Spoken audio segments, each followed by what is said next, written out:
own spooky horror story just through the art that you create. How do you do that? Well, I'm going to show you. Hi, it's Jeffrey from Jeffrey Hunt Art, and today we are going to take a journey together. We're going to examine some pieces that I've created over the last few months, and we're going to talk about the storytelling aspect of those pieces and how, without even writing a word, you can create your own horror story. This first piece is called The Weeping Willow.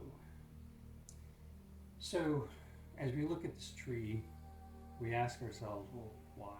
Why do we suppose he's weeping? And from a horror aspect, what are those things that we could add to the storytelling which would make us infer that this creature is sad for some reason? And maybe it's perhaps this tree used to be a humanoid, in which case we'd want to give the weeping willow some type of humanoid features, like the depressed looking eyes and the arms that look like they might have had fingers at one time.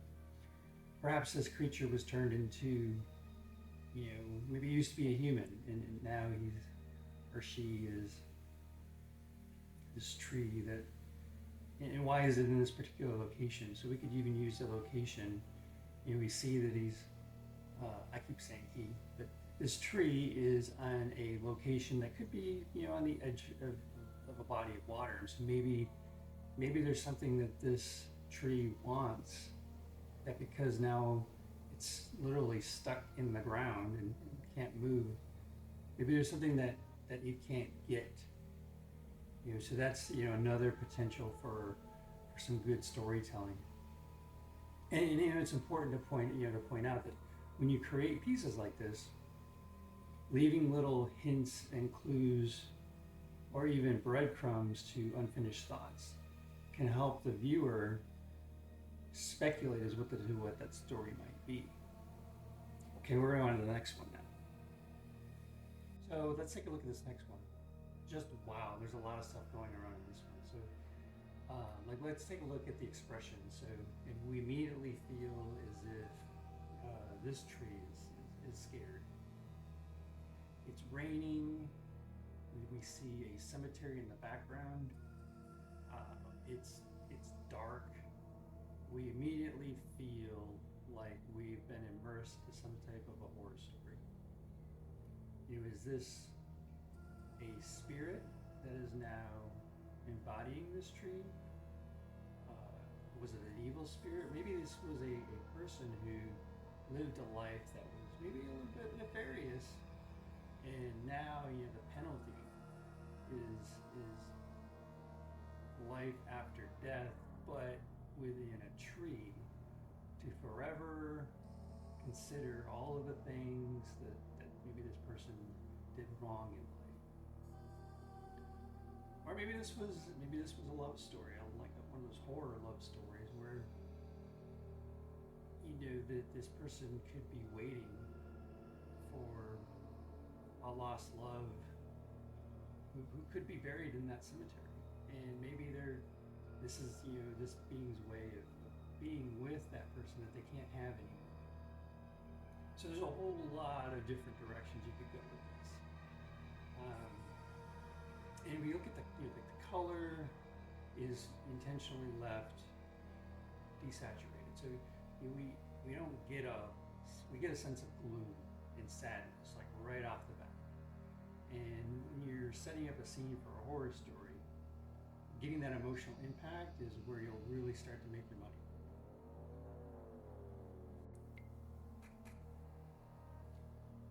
So with this next one, we immediately get a sense of maybe a little fear, but I think the emotion of anger really kind of appeals to probably most audience members out there.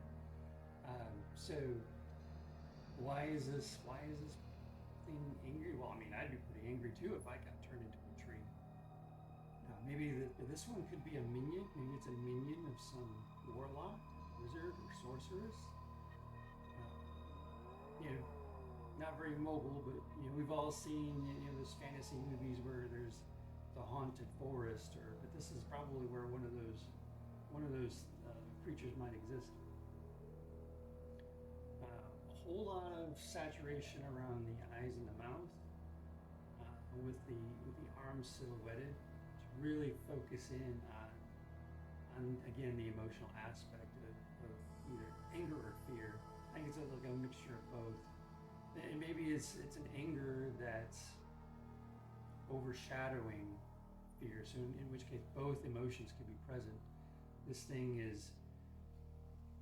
conveys the expression of anger while masking the fact that it's very, very much afraid. And that could be a plot direction that a writer could go with to explore like what's hiding deeper down within this creature. Maybe this thing believes that whatever its fate is, this is what it's got to do, and this is how it's going to carry out its future from this point. While deep within there's some glimpse of hope that maybe whatever the spell is can be broken.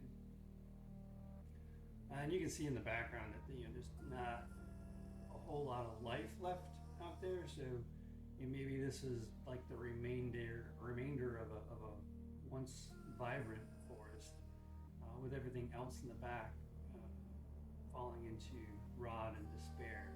Which, again, from a horror standpoint, fear, sadness, despair, these are all things that evoke emotions when in your audience when you're creating that story.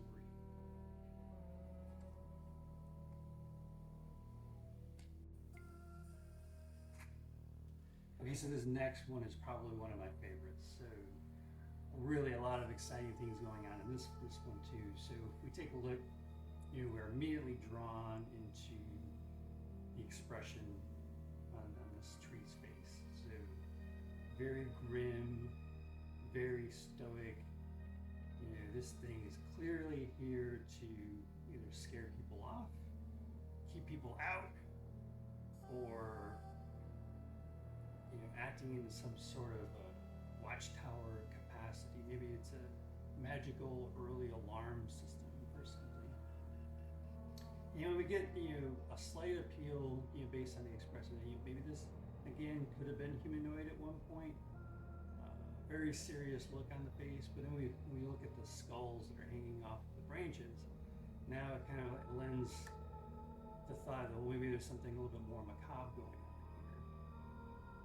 on here. We got the dark forest in the background, but we're drawn in by the high saturation around the eyes because there's some sort of powerful magic that's imbued within this tree. This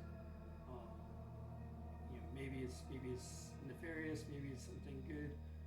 We don't know. We've lined up all of the story pieces, and it's now up to our imaginations to where we think this next chapter is going to take us.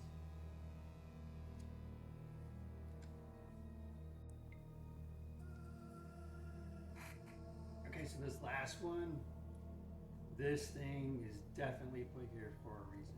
Like you see the anger just spilling out of this creature, and all of the elements are set up to if you come into contact with this thing, you're going to immediately want to turn around and run away.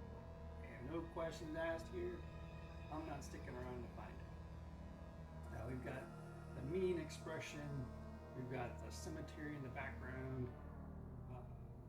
Definitely, probably something more demonic focused in this particular situation.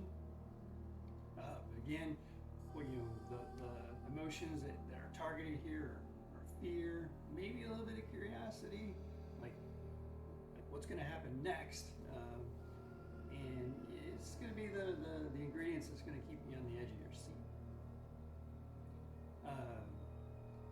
And in each one of these cases, there was only one main character, if you will, in this piece. So you could actually call this the hero of the painting, which maybe is the subject of the story. Hero meaning not necessarily the protagonist protagonist. I mean, maybe the story is about the antagonist. Maybe this is about the underdog, and focus on this thing's story, not so much other characters that I can come in contact with.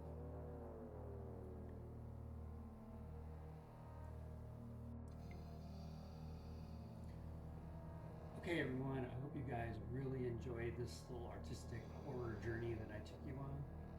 Please let me know in the comments what your thoughts are, and what kind of things scare you.